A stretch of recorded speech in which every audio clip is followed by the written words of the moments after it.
All right, audio people, got a quick one for you today. What we're looking at is a very inexpensive IEM. We are talking like $12, $13, okay? We're looking at the Quarks, the Moondrop Quarks. These are like the simplest little IEM that you could possibly imagine. You can see that I bought mine. I mean, I threw the packaging up here just so I could show you real quick. Amazon, I bought mine secondhand, so I think I paid $10 for them. It's just a cardboard package, right? There's nothing to it, but I thought I'd show it to you. Regardless, tips, I mean, they do come with some tips, small, medium, large. I found the tips perfectly adequate. They're nothing special at all, right? It's just a basic IEM tip, okay? They worked for me. I did have the Moondrop spring tips left over from the chews, so I put those on here, which I liked better, but these also broke them, so they like ripped after being on there for a little bit. So I don't know if that's a Quark to spring tip problem or if it's a I don't know. It happened. I just want you to know that, okay? What do you need to know about this IEM besides the fact that it's cheap? Well, I mean, the build is cheap. I mean, you can see the cable is attached. It's nothing special. It's also not terrible, I mean, it's probably normal for a under $30 attached cable IEM. It's 3.5. Okay, so no balance or any fancy thing like that here, basic. These are very basic. And you know what? I like them. I mean, as far as a super cheap IEM goes, you can see they're plastic, transparent. They're so small. I mean, like, literally like the smallest IEM. I mean, maybe the Etymotic, if that's how you say that, are like a little bit smaller.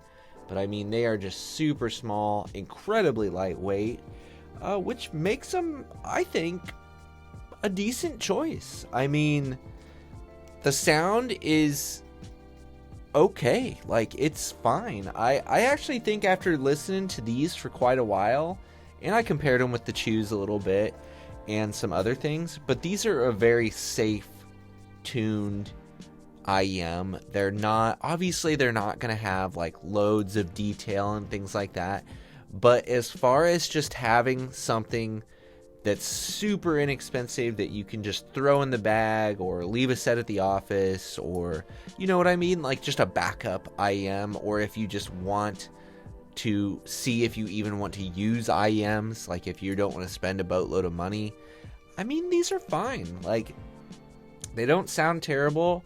The timbre is not all wonky or anything like that. None of the frequency response is too much or too little. Like, I mean, it's a pretty well balanced, like, just easy listening IEM. So I think it's a tremendous value for what it is. I think it's great. I think if you're looking for an IEM that's like $12, this is the one. It's an easy decision. If you have other IEMs that you already like that are more expensive than $10, $12, you probably don't need one of these.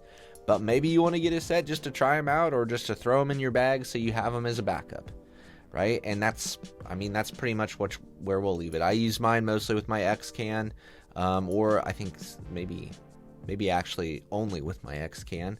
Obviously, I didn't feel like I needed to test them on higher end gear or anything like that. So what I would say is don't overthink it. If you want to try a cheap IEM, this is the best cheap IEM that I have tried. Certainly better than anything else in like the $10, $12, $15 range.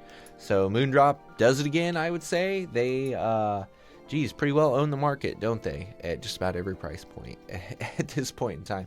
At least for the cheaper IEMs, right? I haven't tested like all their higher end stuff, but like these, the Chews, the Arias, the Snows, the Starfields, like, if you're looking for any of that stuff, like Moondrop, I mean, they're all solid, right? At least up through the Kato, which is what I've tried. So I think that's going to do it for this one. This is a real quick episode, so I thought maybe I'd toss in another unrelated. And this time I really wanted to highlight just a few books, one of my favorite things to do, or something that I find really interesting, is to read old science fiction books, specifically ones that are like, written in like the 60s and 70s, and they were predicting like the 2020s, just because we live here in the future. We are living in the future now, and a few of those books, if you want to check them out, that I think are pretty interesting, is I just read iRobot, which was pretty interesting and pretty optimistic about where we'd be right now, mining mercury and all this stuff. So that was one, and just with the rise of AI, I think it's interesting to read that book. Another one that I really enjoyed was Jurassic Park. Obviously super popular movie and everything, but if you think about when that book was written and where we're at now with like genetic modification and CRISPR and all that stuff, like I honestly think we're about there, really. Like I really think we're pretty close to that. So again, I thought that was another book that predicted like a pretty interesting technology that we're about getting to now. And then the other one is Space Odyssey, 2001 A Space Odyssey. Again, a very popular movie, but the book I actually preferred. And again, I thought, pretty much if you read through that book, it predicted iPads, it predicted the internet. So just, again, predicted AI.